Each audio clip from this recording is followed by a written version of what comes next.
Okay, so we have ST1, we've got the car plugged into ST1, so we're just going to go through and select what we want to plug into.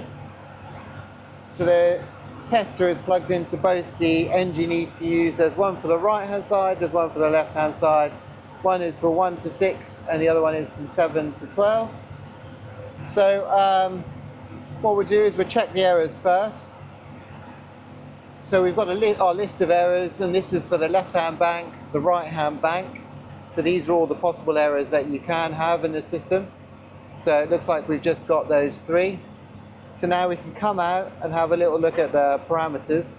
The important one that we always kind of look at when we're doing a service on a car is we're making sure that we're on closed loop on both banks, which means that it's using its lander sensors to try and get your ultimately best mixture. Also, what we also look at is the adaptive value, which is this one here. It should always ideally be in the middle.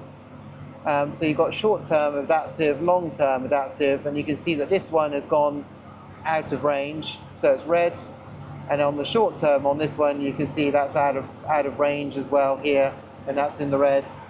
Ideally, we want to see them in the middle, and we want the TJ correction to be just oscillating back and forth. So I suspect the power issue is more than likely fuel pressure or fuel issues. So do you remember the last time we drove the car in the first video, we talked about fuel pumps and common issues on 550s. And then when we hopped in this car to do a service road test, we had no power when we were coming up the dual carriageway. So we've now got to the bottom of the problem, and obviously what we've got here is the fuel pump. So this is the state of what we removed from the fuel tank. These are the fuel pumps, and what happens is the rubber tends to break up and fall apart.